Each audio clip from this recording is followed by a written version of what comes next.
Alpha Lima Whiskey 301 Santo Domingo. A Boeing 757 disappears from radar with 189 people on board. The plane's wreckage is soon found at sea.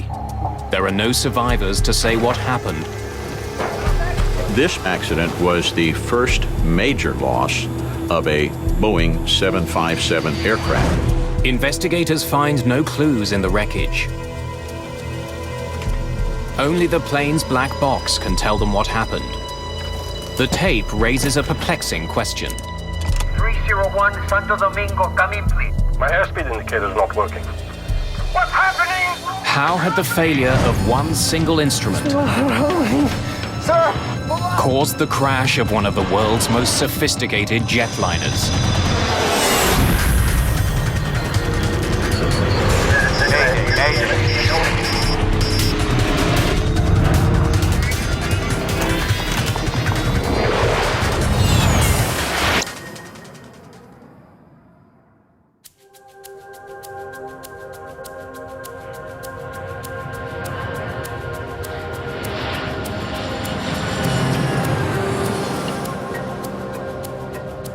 Gregorio Luperon International Airport in Puerto Plata, the Dominican Republic. February the 6th, 1996. The small Caribbean island is a popular winter getaway. A group of German tourists has been delayed. There are mechanical problems with the jet that was supposed to take them back to Frankfurt. The airline has arranged to lease another plane for the flight. The replacement jet is owned by Turkish charter company Birgenair. They have a 757 that's been sitting on the tarmac for almost 3 weeks. But it takes several hours to get the plane ready to go and to get the Turkish crew aboard. By 10:15 p.m., the plane and most of its crew are at the gate.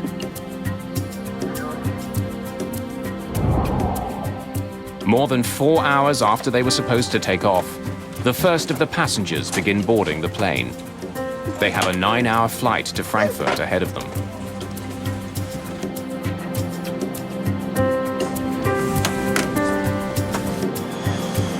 Alpha Lima Whiskey 301. Shortly after 11:30, Birgenair Flight 301 is given permission to leave the gate. Pushback granted.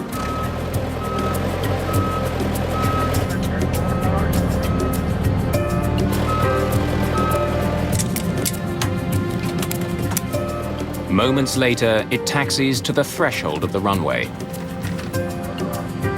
Cabin crew, take your seats, ready for takeoff. Cabin announcement is completed. Exterior First lights. Officer Aykut Gergin is new to the 757 with fewer than 75 hours in the plane, all in the last 3 months. Thank you. Ready for takeoff. In contrast, Captain Ahmet Erdem is one of Birgenair's most senior pilots. He's logged thousands of hours in this type of plane. Alpha Lima Whiskey 301, ready for takeoff. 301, cleared for takeoff. Runway 08. Cleared for takeoff. Runway 08, 301. Thank you. A good flight. Good flight. Good flight. Mulis Evrenesolu is on this flight as a relief pilot. Like First Officer Gergin, he's been flying the 757 for less than 3 months.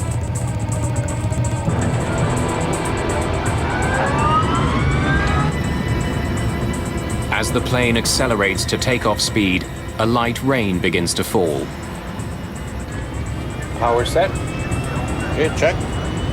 First Officer Aykut Gergin watches his airspeed indicator for a routine instrument check. As the airplane's accelerating to takeoff speed, the first officer calls 80 knots. 80 knots. Check. The captain, in theory, should verify that his airspeed indicator also reads 80 knots. My airspeed indicator is not working. The captain's airspeed should read the same as his first officer's, 120. but the readings do not match.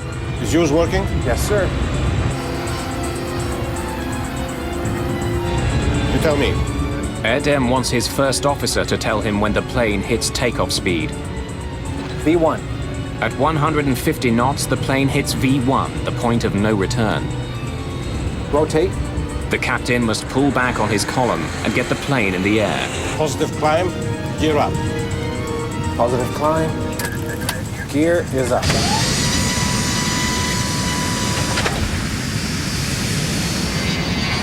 At 11:42, the plane takes off. Seconds later, Captain Erdem's airspeed indicator comes to life. Is it possible to turn off the wipers? Okay. Wipers off. Climb thrust. Climb thrust. First Officer Gergin reduces power to the engines for a gradual climb to cruising altitude. 301, Airborne 45, switch over Santo Domingo, 1243. 1243, bye-bye, sir. Climbing through 2,500 feet, Santo Domingo, good evening. First Officer Gergin establishes contact with the island's main tower in Santo Domingo. Alpha Lima Whiskey 301, climb and maintain 280. Center autopilot on, please. Center autopilot. As command. Thank you. 1 minute and 30 seconds into the flight, the autopilot takes over.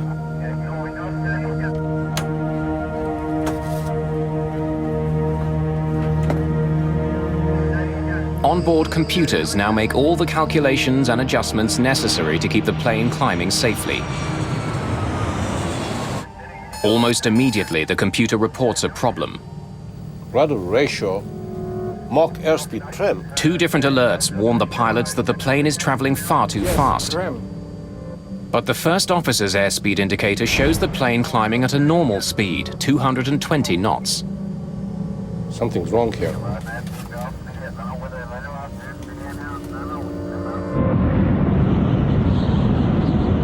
Unaware that there are any problems, the controller directs Birgenair Flight 301 to continue climbing. Alpha Lima Whiskey 301, report Pokek. Okay, 280, I'll call you over Pokek. 301. Okay, there's something crazy.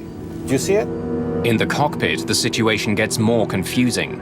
The first officer's airspeed indicator shows that the plane is flying much too slowly. Mine shows only 200 now, and decreasing, sir. But the captain's gauge shows the plane flying far too fast, 325 knots. Both of them are wrong. What can we do? Let's check the circuit breakers. Yes, sir.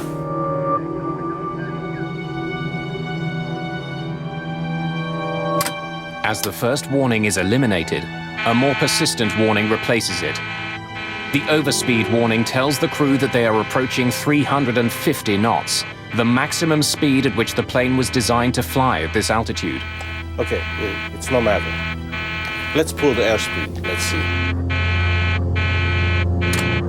Resetting the circuit breakers turns off the alarm, but it doesn't fix the problem. Captain Erdem's airspeed indicator still shows he's flying much too fast. Now it's 350, yes? Confused by the conflicting information, Captain Erdem decides to do what the plane wants. He slows down. Take that like this. With terrifying results. The 757 is sending out warnings that are confusing the crew. Bewildered, the crew struggles to solve the problem. The lives of 189 people depend on them getting the answer right. Shortly after taking off from the Dominican Republic, Birgenair Flight 301 is in trouble. The cockpit is filled with an ominous sound, the stick shaker alert. A stick shaker warning is a warning of imminent stall. It means that the airplane is about to attain a speed so low that it cannot sustain flight. The alert is so serious that it actually shakes the pilot's control columns. Combined with a loud rattling, it's impossible to ignore. To add to the crew's confusion, the plane begins to vibrate and dip wildly.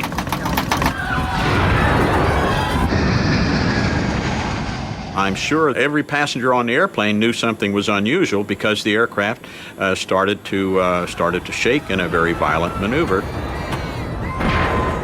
It's not the only problem the crew is facing. ABI! The attitude deviation indicator is basically a round gauge that on this airplane is a screen, but it's blue on the top and brown on the bottom, and it shows not only the pitch of the airplane, but also roll. On the gauge, blue represents sky. The more blue, the steeper the climb. Right now, it's showing that the plane's nose is pointing dangerously high. Then, more than 7,000 feet above the ocean, the plane rolls hard to the right and begins to plummet from the sky. From the time that the stick shaker activates, it is now going to require proper action from the flight crew to sort this out, or they will end up losing control of it. The window of decisions is closing on them, for if they let it stall completely, maintaining control of the airplane will prove to be very difficult. Captain Erdem struggles desperately to get his plane to climb. Nose down. He has just a few thousand feet to pull a 100-ton airliner out of a deadly stall. The less experienced pilots utter prayers and offer suggestions. Thrust. ABI. 301, squawk 377. Stand by.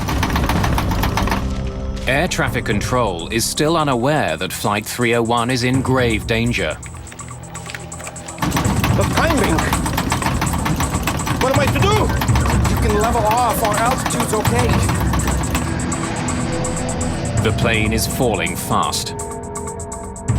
Okay, 5,000 feet. Captain Erdem is trying to fly a plane that's become virtually uncontrollable. Press levers, press! Gergin pushes the throttles to full power, but it doesn't help. The plane spirals towards the sea.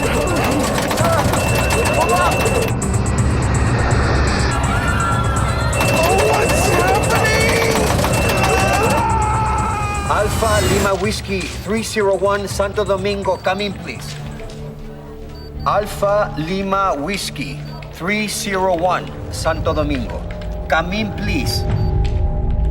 Less than 5 minutes after takeoff, Birgenair Flight 301 vanishes from radar. Come in, please.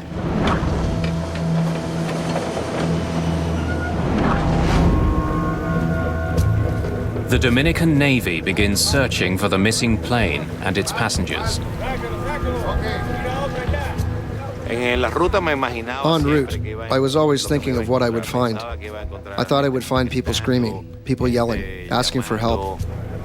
They discover something very different. The strong smell of jet fuel hangs over the water. Pieces of wreckage float on the waves. I thought to myself, there was no one alive here. We didn't see any survivors, and we didn't see bodies. I really thought the plane had disintegrated on impact. Within hours, more than just wreckage begins floating to the surface.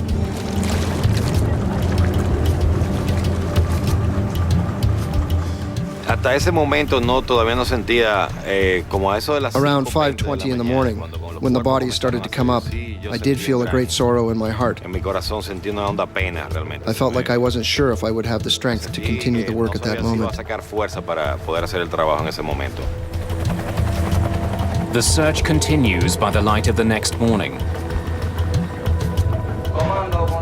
American and Dominican rescue ships scour a 1,300 square kilometer area for survivors.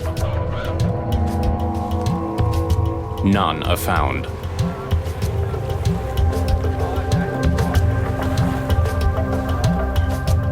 Now it's up to the Dominican Republic's Aircraft Accident Investigation Bureau to find out what caused this accident. We established a base camp at a hotel on the Cabareta beach, which is directly south of the accident site. Over the next couple of days, investigators, reporters, and some of the victims' families arrive at the hotel.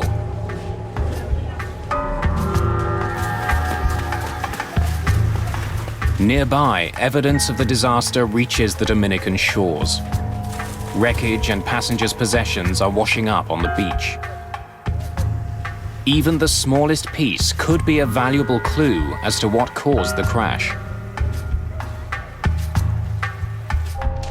The USA's National Transportation Safety Board agrees to assist the Dominicans with their investigation. Welcome to Dominican Republic. I'm Manuel Sufron. They send an investigator to Puerto Plata. We could see that this was going to take some international cooperation to get to the bottom of the event. Robert McIntosh will also provide support from the NTSB's Washington offices. Any signal from the recorders?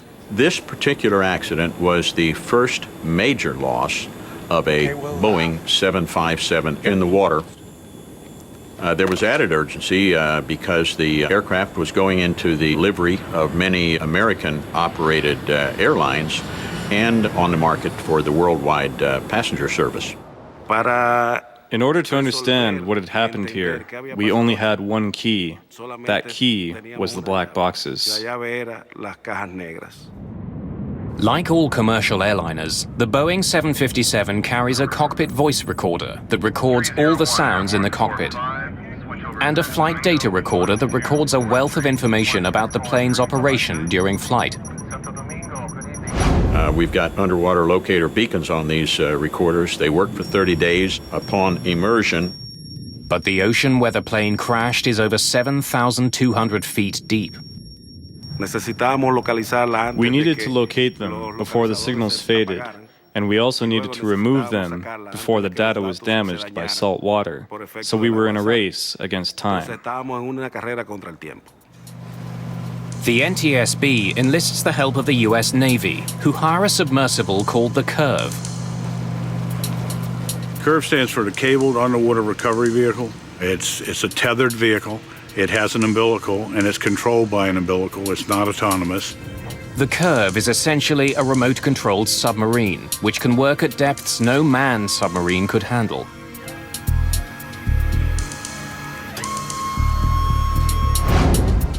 While the Curve travels from the United States, Major Souffrant starts to examine the evidence he has. Radar on the ground tracked the plane as it climbed into the night sky. I have the radar. The history of the flight is recorded here. So basically... Investigators study the radar records, along with the conversation between the ground controllers and the crew. I have the recording from the control tower. Santo Domingo, good evening. Alpha Lima Whiskey 301, climbing with you. Alpha Lima Whiskey 301, climb and maintain 280. Okay, 280. The exchange between the controller and Flight 301 is normal. The investigators detect no signs of trouble. Last communication between them was only disrupted with a standby. 301, squawk 377. Stand by. As you heard, there's no reason why this plane went down. What had caused something to go wrong to interrupt the flight path of the aircraft so rapidly? Certainly, it was a good question for us.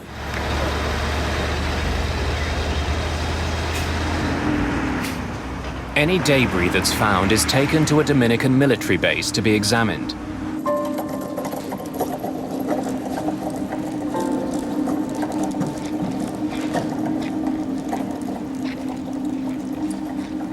Investigators comb through the wreckage they've recovered. Pieces of the cabin, life vests, even part of the landing gear have all been found. Every piece of debris is studied for signs of an explosion or fire.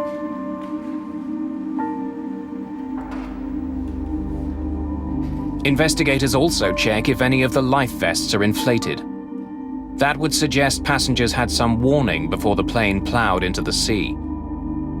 Cords on some of the life vests are hanging loose. But investigators conclude that could be the result of the plane's violent impact. The crash was so powerful, it has compressed coffee cans into flat pieces of tin.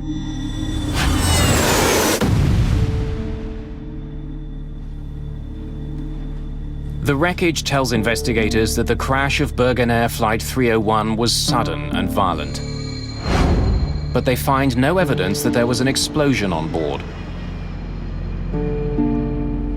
Major Souffrant looks into the possibility that the plane, which was called into service at the last minute, may not have been ready for the flight. Manuel Souffrant. Ah, hi.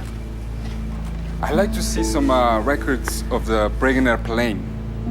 Oh, they're right here. This is it. It had been on the ground for some time in Puerto Plata, and that became interesting to us. Why would an operating company have an aircraft sitting there? Investigators discover that the plane wasn't on the ground for repairs. Based on maintenance records, the plane appears to have been mechanically sound. Birgenair simply didn't have enough passengers to justify the flight financially. So they kept the plane and the crew in the Dominican Republic for almost 3 weeks. The plane's maintenance records turn out to be one more in a series of empty leads.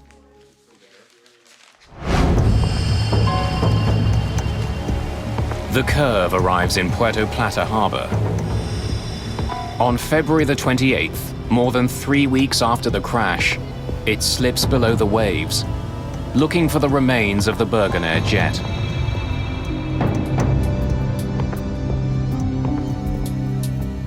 It takes the robotic submarine 2 hours just to descend the 7,200 feet to the ocean floor. From there, it sends back images of the wreck of Flight 301. The cockpit pretty much was sitting upright, and it was pretty much the nose of the plane, you know, and you could see the front part of it. It was obviously banged up and cracked and fragmented. The clues investigators need to solve the mystery of this plane crash lie somewhere amongst the plane's twisted wreckage. The flight's black boxes are the top priority. The Curve quickly picks up the signal from a pinger on one of the units. Operators must now maneuver the sub towards the sound.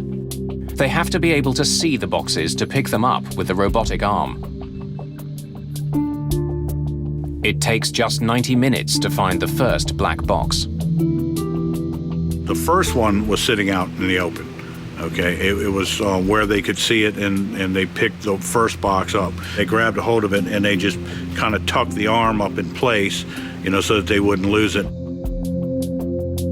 The second black box is also heard, but after almost 2 hours, the Curve's cameras still can't see it.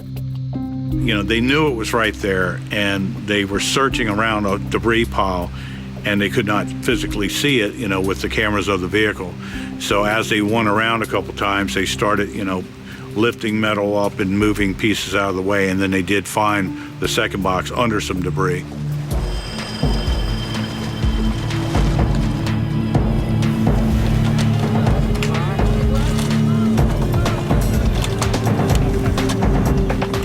Flight 301's flight data recorder and cockpit voice recorder are brought to the surface and loaded onto a waiting jet.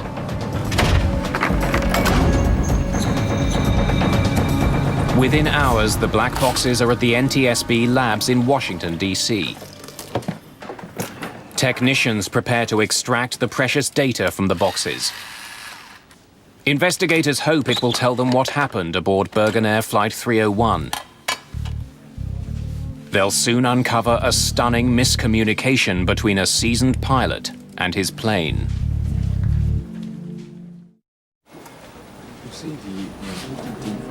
To unravel the mystery of Birgenair Flight 301, investigators are counting on the plane's black boxes.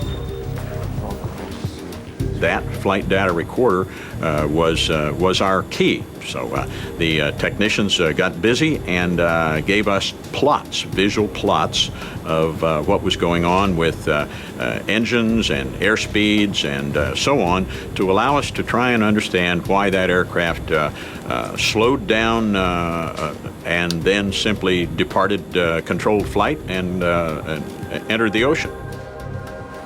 Ah, that's great. That shows us all we need to see for now.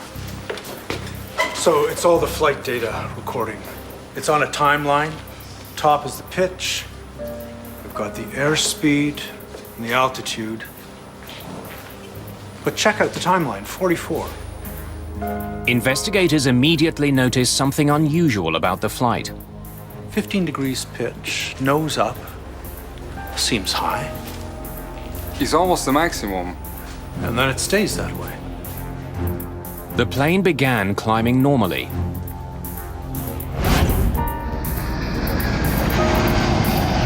Center autopilot on, please. But investigators noticed that shortly after the autopilot was switched on, the plane's nose pitched upward. They also see that the plane's airspeed seems much higher than it should be. 350 knots. It can't be right. Oh, there's definitely something wonky about the airspeed numbers. This brought us to the question of perhaps we should be looking over on the other side at the cockpit voice recorder and see what kind of information was coming from there. Can you cue that up and play it? Investigators soon start filling in the missing pieces of the puzzle. 80 knots. My airspeed indicator is not working. They learn that Captain Erdem noticed that his airspeed indicator wasn't working. Fuel's working? Yes, sir. You tell me. V1. Rotate. But Erdem didn't think the problem was serious enough to abort his takeoff. The tape reveals that once they were airborne, the crew quickly became overwhelmed by a series of warnings. Weather ratio, Mach airspeed trim. Something To investigators, the captain seems to become increasingly bewildered by the messages he was getting from his plane. Mine shows only 200 now, and decreasing, sir. Both of them are wrong. What can we do? Investigators don't know why the captain's airspeed indicator wasn't working. They do notice that the captain's gauge came back to life as the plane started to climb. Okay, it's no matter. Let's pull the airspeed. Let's see. It's a telling discovery, which leads investigators to focus their attention on the device that feeds the gauge's airspeed information. The pitot tube. A pitot tube is an airspeed sensor, a pipe open at one end that responds to air pressure. When the plane travels forward, an increase in air pressure inside the pitot tube causes the airspeed indicator's needle to move. My airspeed indicator is not working. But if a pitot tube becomes blocked, it can send faulty readings to the plane's gauges. Blocked pitot tubes have been a factor in previous plane crashes. In 1982, a Boeing 737 crashed in heavy snow in Washington, D.C. shortly after takeoff. The pitot tubes were blocked with ice.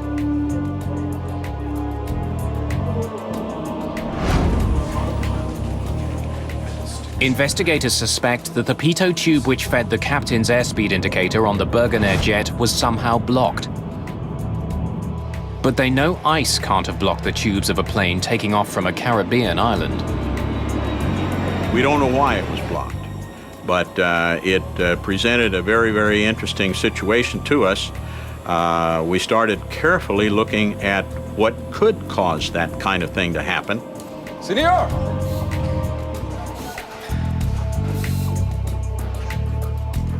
Major Souffrant has a theory. He returns to question the airplane's mechanics. Senor Souffrant. We are done with this, thank you. I'd like to ask you some more question about the Birgenair plane. Souffrant suspects the mechanics may have taped over the pitot tubes during maintenance. It's a common procedure, but if the tape wasn't removed, it could have caused the deadly accident. Maybe a piece of tape was left on accidentally? No, sir. They didn't have to be taped. We never did anything with the pitos.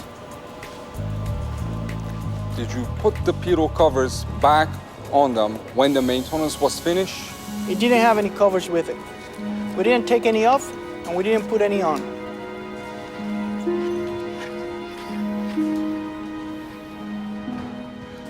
And that's when we discovered that the pitos had not been covered for the 25 days that the aircraft remained parked at the international airport in Puerto Plata. A pitot cover slips over the end of the tube. Regulations state that these covers must be installed anytime a plane will be on the ground for an extended period of time. A prominent flag is meant to remind pilots and technicians to remove them again before takeoff. Investigators find that the Birgenair pitot tubes were never covered, and somehow the uncovered pitos had become blocked. Recovering the tube from the ocean floor is the only way for investigators to answer a pressing question. What blocked the pitot tubes? Nobody knows for sure. The evidence is 7,000 feet down in the Atlantic Ocean. But even if the pitot tubes were blocked, how could it have caused the crash of a modern jet and the death of 189 people? It's not like your car where you have only one speedometer. In this kind of an aircraft, you have a total of 3 airspeed indicators, and there's a flight data computer which is computing the velocity in relation to the ground. I'd like to welcome you all this afternoon. As you know, I'm Bob McIntosh. Using information from the black boxes, the NTSB pieces together a real-time animation from liftoff to the final moments of Flight 301. This is the indicator. The captain actually realized that his speed indicator was not working. Is yours working? Yes, sir. The big question for investigators is how could one faulty airspeed source result in a crash? He realized it at a time when he could have aborted, he could have turned back, but he chose to continue.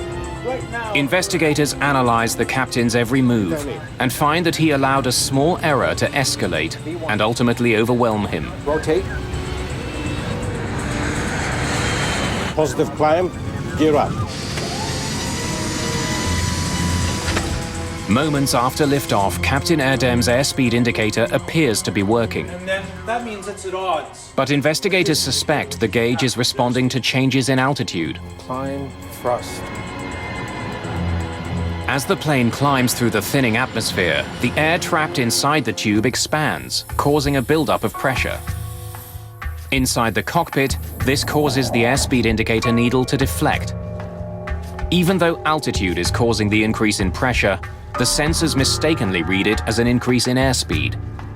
So at this point, the takeoff is standard, nothing. Captain Erdem may have had 5 separate sources of airspeed to rely on, but investigators noticed that when the trouble started, he wasn't flying the plane. Center autopilot on, please. Center autopilot has command. Thank you. The autopilot was. And unless the crew reconfigures it, the autopilot gets its airspeed information from only one source. Remember, the autopilot gets its data only from the captain's pitot tube, the one that was blocked. The data shows that the trouble on Birgenair Flight 301 began when the autopilot took over. Right after the autopilot is engaged, the plane's nose begins to rise. Investigators suspect that the crew didn't realize that the blocked pitot tube was feeding the autopilot faulty information. The computer registered that the plane was traveling too fast and raised the nose to slow it down. It soon rises to 15 degrees. Then it stays there. Raising the nose works like an air brake. It slows the plane by creating drag. The autopilot is programmed to never bring the nose higher than about 15 degrees. Any higher, and the plane would slow down too much and stall. The autopilot's a pretty smart guy. He already knows he's got all the power that he's going to get for the climb. The only thing for the autopilot to do is raise the nose. And it raised the nose of the airplane to its limits of authority. But the autopilot was reacting to faulty information. Moments later, it sent out 2 different warnings. Rudder ratio, Mach airspeed trim. That the plane was traveling too fast to be controlled safely. And the airplane begins picking up warnings, rudder ratio, a variety of things that the airplane is sensing problems. Okay, there's something crazy here. Do you see it? Yes, there is something crazy. Mine shows only 200 now, and decreasing, sir. Both of them are wrong. Investigators realized that Captain Erdem wrongly concluded that both airspeed indicators were malfunctioning. In fact, his first officer's gauge was always correct. The plane was traveling much too slowly. What can we do? Captain Erdem no longer knows which instruments to trust. Let's check the circuit breakers. As they saw these caution lights, they decided they were going to start pulling some circuit breakers. That would be rather strange. The actions of trying to reset circuit breakers is something that pilots of older generations aircraft have learned via experience of sometimes being able to get an errant system back functional. Resetting the circuit breakers turns off the alarm. But that needle continued to climb around the clock face until it activated the overspeed warning. The autopilot system sent yet another warning that the plane was traveling too fast. But the reality was just the opposite. The plane was slowing down. At this point, the overspeed indicator is on. They're going slow, they think they're going too fast, and confusion is set in. Let's pull the airspeed. That's when Captain Erdem made the gravest error of all. You can see that he now pulls back on his throttles. Investigators realized that at the plane's already slow speed, pulling back on the throttles was disastrous. The crew got the most severe warning that a plane can send out. And that's when he gets the stick shift. He's got a tactile sense coming through his flight controls that literally shakes the stick and says, "You've got to lower this nose." In a matter of seconds, Captain Erdem was first warned that his plane was traveling too fast, and then that it was traveling dangerously slowly. They're in direct opposition of each other, and two warnings that you would never expect to get one right behind the other. The autopilot is programmed to always disconnect when the stick shaker activates. It's up to the pilot to get the plane out of a stall. Once the autopilot reached its limits of authority, it said, "I've done all I can do. I'm out of here." When the autopilot disengaged, Captain Erdem suddenly found himself in control of the plane at the moment of his greatest confusion. If you watch the plane at the top of the screen... The cockpit recordings lead investigators to a stunning conclusion. ADI! Captain Erdem may not have recognized that his plane is about to stall, but the relief pilot behind him did. ADI! This additional pilot intervened to say, "ADI, ADI." In other words, look at that ADI and put yourself where you would normally see the nose of the aircraft. 5 degrees nose high, 10 degrees. So when the reserve pilot says ADI, he is attempting to focus the captain's attention to roll and pitch, which are becoming problematic. The relief pilot wanted Captain Erdem to recognize that the plane's nose was pitched dangerously skyward. Investigators can hear First Officer Gergen trying to convey the same message. Nose down. At this point, the first officer is actually trying to lead the captain to some solutions, but not actually take control of the airplane. What the 757 desperately needed was airflow over the wings to generate lift. The only way to get that was to point the nose down and dive. What puzzles investigators is that the first officer had a control column identical to the captain's. He could have pushed it and brought the nose down himself. He may have been able to save the plane. But he didn't. Instead, he and the other Turkish crew member continued offering suggestions to their more experienced but overwhelmed captain. But climbing, what am I to do? You can level off, our altitude's okay. The recording shows that Captain Erdem ignored valuable advice that could have saved the plane. And in the Birgenair case, there's a case of a relatively junior first officer looking at one of the most senior captains on the airline. It is not culturally appropriate for him to say, "I'm going to take the airplane away from you." Instead, he tries to assist the captain, to lead the captain, but leave the captain in command. Other cultures, other training, other airlines may very well have required the first officer to physically take control of the airplane. I think the social atmosphere in the cockpit will prevail to revere age and experience to the point where it can kill somebody. And in this case, it looks like it did. The flight data recorder reveals that instead of pushing the nose down, Captain Erdem tried to get more speed from his engines. At this point, the crew goes to full power. Thrust levers. Thrust! At the angle the plane was falling, the engines couldn't get enough air. Applying full power was more than they could handle. The left engine quit first. With the right side at full throttle, the airliner swings around as though its left wing were caught on a branch. The airplane goes into a classic full stall where the nose drops, it falls on a wing, which is now a very life-threatening condition. The 757 itself makes the situation worse. Like many modern jets, it uses a so-called swept wing design. The wings angle slightly backwards to reduce drag and increase fuel efficiency. But the design has a downside. One of the characteristics of swept-wing jets is they get less and less stable. They're much harder to fly as they approach stall.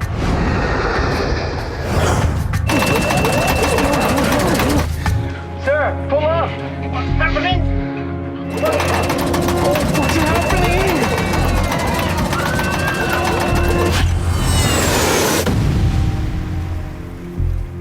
To maintain control of a swept-wing jet with no more altitude than they had in this condition is very, very problematic, and they are not successful when the airplane goes into the water. Investigators now know why Birgenair Flight 301 crashed. What they can't understand is why the flight ever left the ground. 80 knots? My airspeed indicator's not working. At 80 knots, if the pilot and co-pilot's instruments disagree, takeoff should be aborted. V1. Investigators are troubled that the captain took off knowing he had malfunctioning instruments. If something is not functioning correctly, it doesn't matter what it is, one should abort the takeoff at 80 knots. This decision on the part of the captain has been criticized, but there is a very short time window for this decision to be made. Members of the investigative team in Puerto Plata try to find any clues that might explain why Captain Erdem didn't abort his takeoff. It was raining that night. Perhaps he was worried that he wouldn't be able to stop his speeding plane in time. Procedurally, he's required to stop, but high-speed aborted takeoffs are something that are very serious, and that flight crews train to avoid high-speed aborted takeoffs if possible. And we certainly looked at the parameters of the runway to ensure that there was adequate runway in that particular situation. Careful measurements are taken. Investigators conclude that at 80 knots, when he first noticed the problem, Captain Erdem had enough runway left to bring his plane to a stop. He could have aborted his takeoff. There's also the question of the hastily assembled crew. Investigators now wonder if the last-minute nature of the crew's call could have influenced their decision to take off. Birgenair started with a crew that probably didn't expect to fly that night. They didn't have adequate rest. They got out to the aircraft and perhaps were rushed in some of their planning. Investigators consider the possibility that the crew, who had been away from home for more than 2 weeks, was simply too eager to get home. 08301, thank you. A good flight. Good flight. Good flight. Y ahí viene el factor del homesick. This is the homesick factor, where minor problems are ignored in order to get back home. Para seguir el vuelo y llegar a la casa. Investigators will never know what was going through Captain Erdem's mind when he opted to continue his takeoff. In this case, the airplane is accelerating rapidly enough. The first officer responds, V1, which is the commit to fly speed, and by training, now the decision window has closed. They need to fly. rotate. And immediately thereafter, they're airborne. Once the plane was in the air, its blocked pitot tubes caused Captain Erdem to make a series of critical mistakes. But how were the tubes blocked in the first place? Investigators will find that the deaths of 189 people was caused by something the size of a paperclip. Investigators now know that a blocked pitot tube led to a series of conflicting warnings that confounded Flight 301's captain. Now they want to know how those same warnings would affect other pilots. Fuimos a un simulador de vuelo. We went to a flight simulator, and in the simulator, we tried to recreate the conditions of what happened on the night of February 6, 1996. Gentlemen, stand by. The simulator showed investigators that an overspeed warning, followed by a stick shaker warning, caused even the most seasoned pilots to freeze. The contradictory warnings were potentially dangerous.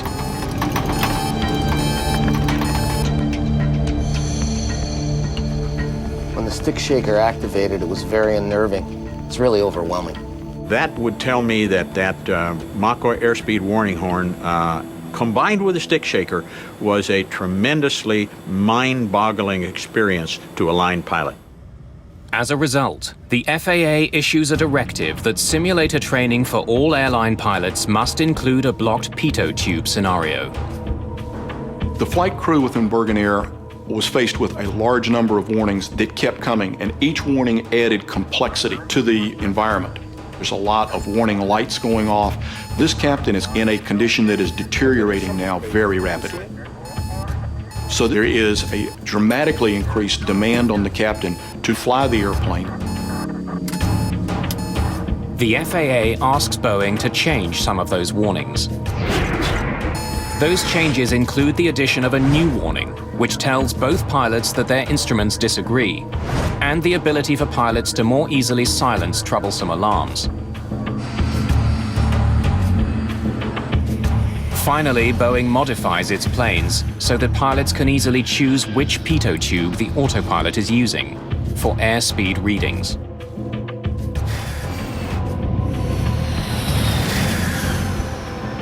All told, more than 1,400 Boeing planes worldwide are affected by the new directives. One final question remains. What had blocked the plane's pitot tubes?